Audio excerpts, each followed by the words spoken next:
नमस्कार। हिमाचल अभी अभी के रेडियो बुलेटिन के साथ मैं पूजा कपूर पेश है अभी तक के समाचार। सबसे पहले हेडलाइंस।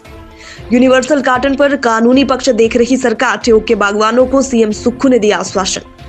हिमाचल में 7 IAS HAS अफसर ट्रांसफर, हेमराज बेरवा होंगे हमीरपुर के नए डीसी।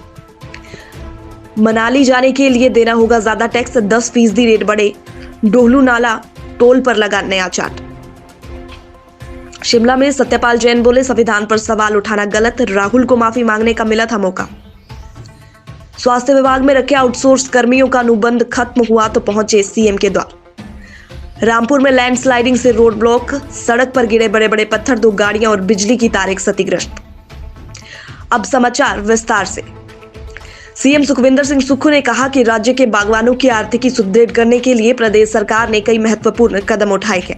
उन्होंने कहा कि प्रदेश सरकार यूनिवर्सल कार्टन पर लागू करने के लिए कानूनी पहलुओं का अध्ययन कर रही है। हिमाचल प्रदेश सहकारी बैंक के अध्यक्ष देवेंद्र श्याम के नेतृत्व में ठियोग विधानसभा क्षेत्र के एक प्रतिनिधि मंडल को संबोधित करते हुए सीएम ने कहा कि राज्य ने सीए स्टोर स्थापित करने की दिशा में कदम उठाए हैं ताकि बागवानों को उनके उत्पाद का सही मूल्य मिल सके और उन्हें बिचौलियों के शोषण से बचाया जा सके।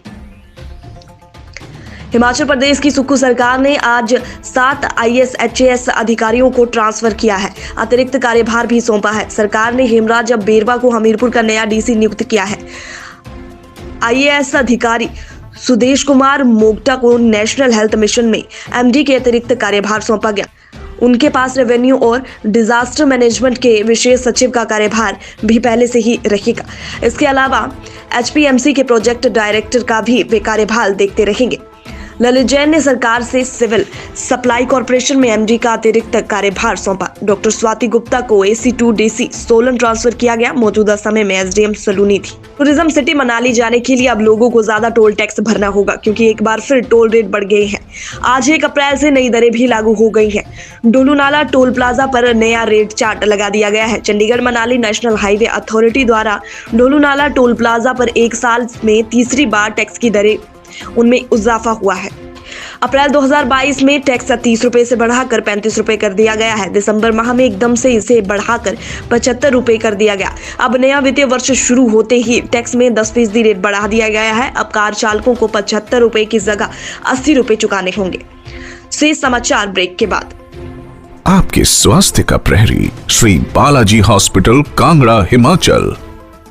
राहुल गांधी मामले पर कांग्रेस के सत्याग्रह को बीजेपी ने पूरी तरह से दुराग्रह करार दिया। सत्यपाल जैन ने कहा कि राहुल गांधी को ट्रायल कोर्ट के जज ने सजा सुनाई है, इससे बीजेपी या अडानी का कोई लेना देना नहीं। ट्रायल जज ने राहुल गांधी को कोर्ट में 3 बार माफी मांगने का मौका दिया, पर उन्होंने कोर्ट में माफी नहीं मांगी। अगर वे माफी मांग लेते तो आज उनकी सदस्यता रद्द नहीं होती। शिमला में सत्यपाल जैन ने कहा कि बीजेपी के नेताओं के खिलाफ भी कोर्ट में केस हुए हैं और हमारे नेताओं की सदस्यता को भी रद्द किया गया है, पर कोर्ट जाने पर सदस्यता को बहाल भी किया गया है। कोरोना काल के दौरान आउटसोर्स आधार पर अस्पतालों में रखे गए कर्मचारियों का अनुबंध बीते दिन खत्म हो गया। प्रदेश भर में कोरोना के दौरान 1800 के करीब स्वास्थ्य कर्मी आउटसोर्स पर तैनात थे, जिनमें 100 के करीब स्टाफ नर्सें शामिल थी। खास बात यह है कि इन्हें कोविड वॉरियर पर तमगा दिया गया, लेकिन अब इन्हें बाहर का रास्ता दिखा दिया गया। शनिवार को प्रदेश भर से आउटसोर्स काम कर रही स्टाफ नर्सें सचिवालय पहुंची, जहां उन्होंने सीएम सुखविंदर सिंह सुक्खू से सेवा विस्तार देने और स्थायी नीति बनाने की गुहार लगाई। शिमला के रामपुर में शनिवार सुबह लैंडस्लाइड हो गया, जिसमें ज्यूरी सराहन रोड ब्लॉक हो गया। अचानक भूस्खलन होने के चलते बड़े बड़े पत्थर सड़क पर आ गिरे। इससे जहां सड़क पर खड़ी गाड़ियों को नुकसान पहुंचा, वहीं बिजली की तारें भी टूट गई। बताया जा रहा है कि बिजली की तारें टूटने से कई इलाकों में बिजली गुल हो गई है। जिला किन्नौर के रूपी चौरा पंचायत और जिला शिमला के 15 से 20 ज्यूरी सराहन में बिजली बंद है। सड़क बंद होने से सराहन आए पर्यटकों और स्थानीय लोगों को आवाजाही में परेशानी उठानी पड़ रही है। लोक निर्माण विभाग सड़क खोलने में जुटा हुआ है। इसी के साथ समाचार समाप्त हुए। नमस्कार।